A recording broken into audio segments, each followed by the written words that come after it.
Hi guys, welcome to Pakodi Kara movie review. Directed by Vignesh Raja, starring Dhanush, Mamitha Baiju, KS Ravikumar. ఇక story point కి వస్తే ఇది ఒక హీస్ట్ యాక్షన్ థ్రిల్లర్ ఫిలిం. ఈ మూవీలో ధనుష్ ఒక దొంగ బ్యాంక్ లో రాబరీస్ చేస్తూ ఉంటాడు. సో అతన్ని పట్టుకోవడానికి ఒక పోలీస్. హీరో ఎందుకు దొంగతనాలు చేస్తున్నాడు, దొంగతనాల వెనుక మోటివ్ ఏంటి, పోలీస్ ఇతన్ని పట్టుకున్నాడా లేదా అనేది మనం మూవీలో చూడొచ్చు. ఇంకా మూవీ ఎలా ఉందంటే అబవ్ యావరేజ్ అనిపించింది. దానికి రీజన్ మూవీ మొత్తం స్లో టైప్ నరేషన్ లో నడుస్తూ ఉంటుంది. మనకి సూపర్ ఫాస్ట్ గా అవుతున్నట్టు ఏం అనిపించదు. చాలా స్లో నరేషన్ ఉంటుంది మూవీలో. స్టోరీ కూడా అవుట్ ఆఫ్ ది బాక్స్ ఏం అనిపించలేదు. స్క్రిప్ట్ కూడా సూపర్ గ్రిప్పింగ్ గా ఏం అనిపించలేదు. బట్ ఓవరాల్ స్టోరీ చూస్తే చాలా బాగుంది. స్టోరీలో ఒక సోల్ ఉంది. మూవీ మొత్తం చాలా సిన్సియర్ గా తీశారు. ఎక్కడ unwanted item songs, unwanted violence, unwanted dialogues, unwanted romantic scenes ఇలాంటివి ఏం లేవు. మూవీ మొత్తం స్టోరీ వైజ్ వెళ్తూ ఉంటుంది. ఇది ఒక స్టోరీ డ్రివెన్ మూవీ అనొచ్చు. కాకపోతే ఉన్న ఇష్యూ ఒకటి ఏంటి అంటే పేసింగ్ ఇష్యూస్ ఉన్నాయి. నరేషన్ చాలా స్లో అనిపించింది.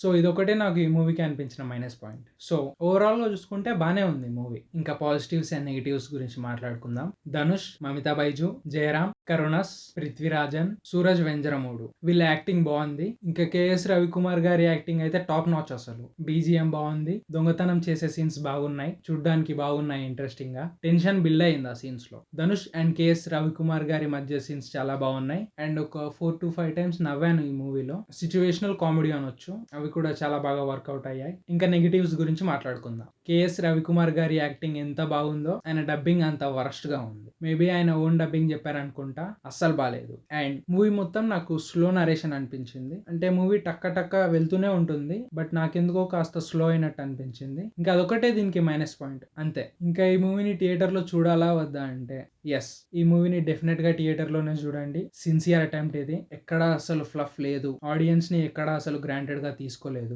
ఎలా అంటే ఒక 2 సాంగ్స్ పెడదాం, రొమాంటిక్ సీన్స్ పెడదాం, అలా ఎక్కడ ఏమీ లేదు. అసలు మూవీ మొత్తం చాలా డీసెంట్ గా అనిపించింది. అండ్ మూవీ స్టోరీకి ఒక సోల్ ఉంది, పర్పస్ ఉంది. చాలా సిన్సియర్ గా వెళ్తుంది మూవీ మొత్తం. నరేషన్ స్లో ఉండటం వల్ల మన పర్సనల్ డివైజెస్ లో చూడడానికి ఈ మూవీ అస్సలు బాగోదు. సో డెఫినెట్ గా ఈ మూవీ థియేటర్ లో చూడాల్సిన మూవీ. కాకపోతే స్లో ఉంటుంది అని మైండ్ లో పెట్టుకొని వెళ్ళండి, మీరు డెఫినెట్ గా ఎంజాయ్ చేస్తారు. సో అంతే. ఇక రివ్యూ నచ్చితే like, share, comment and subscribe. ధన్యవాదములు.